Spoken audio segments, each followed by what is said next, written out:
It's so absolutely true.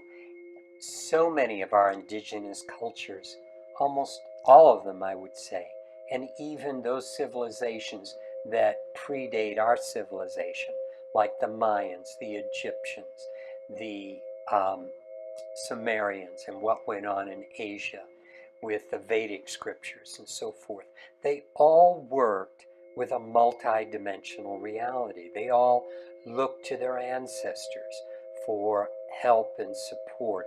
They all looked at the essence of what was being offered by minerals and by plants and by animals, and often gave thanks to the spirit of those elements.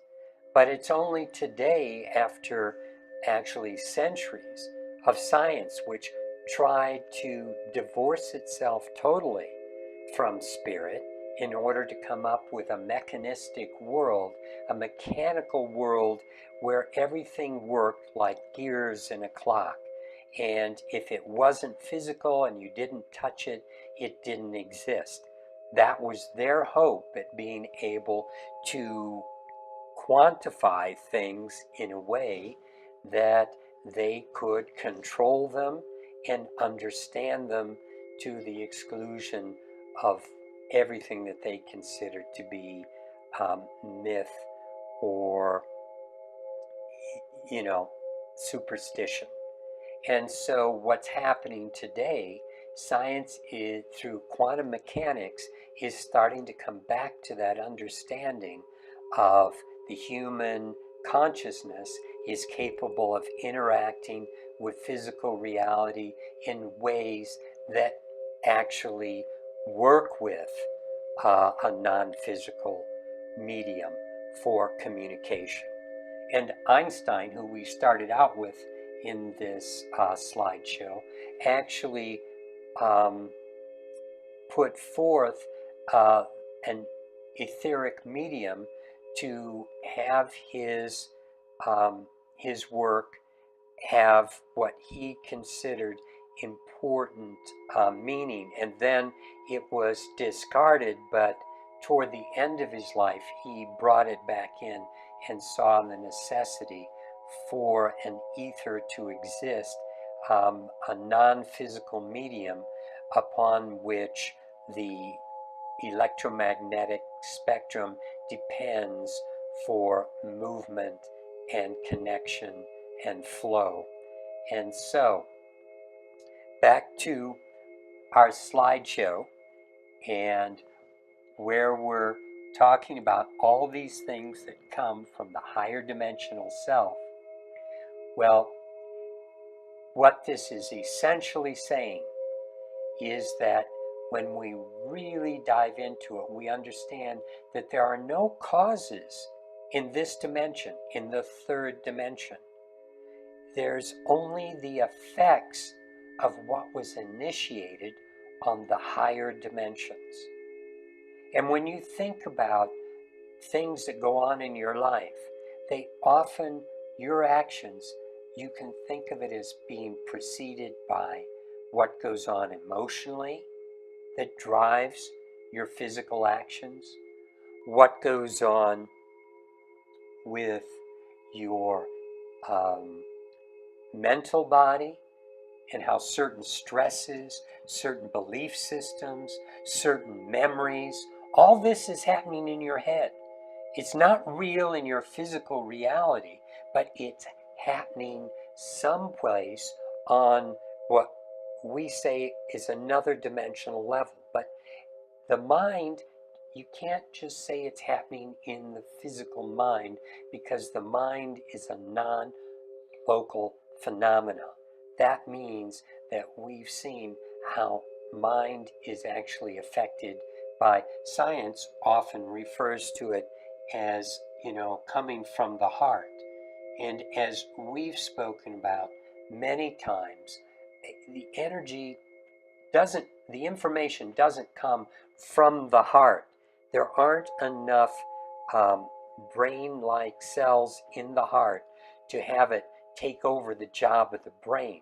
What's really going on is the heart is working as a doorway, as a channel as a portal to open up and allow us to access these higher multidimensional realities.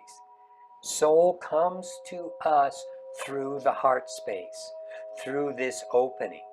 And then the heart does have enough brain-like cells within its structure to relay that information to the brain. So it's actually higher self that we can learn to access to bring information into our brain for processing, for working. And when we do that, that's when we can discover, higher aspects that show up, that spark inside the brain of what can be future, past.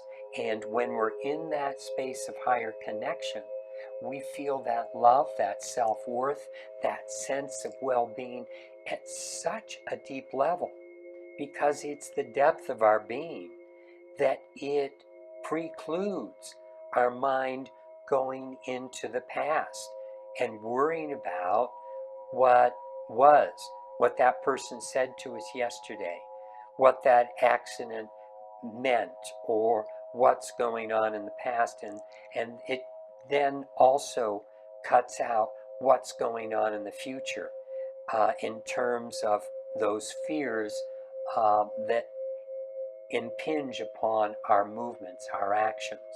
So working with that higher aspect of self pulls us out of the physical aspect of our body, which is almost, the aspect of the brain, the amygdala, that is really the reptilian part of the brain that is concerned with the negative emotions of the body, the fears of the body, the things that have actually been created to protect us and get us out of harm's way.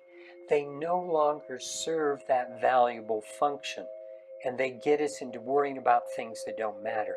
They get us into fearing things that are not worth fearing.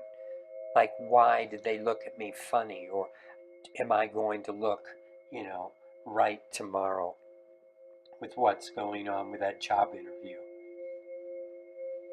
So, anyway, the importance of connecting to higher self is what's going to allow you to work with your life and move you in this life in ways that you've never been able to freely move before. This is true freedom. And that's the issue. We think we're free, but we are slaves to our fears. We are slaves to our reality. We are slaves to what we think is going on in this country politically, and what's going on in the world financially, and what is going on in this reality. We are here to learn to go beyond this reality by expanding into this higher dimensional aspect of our being. And yet there is more. There is more going on right now than we ever suspected.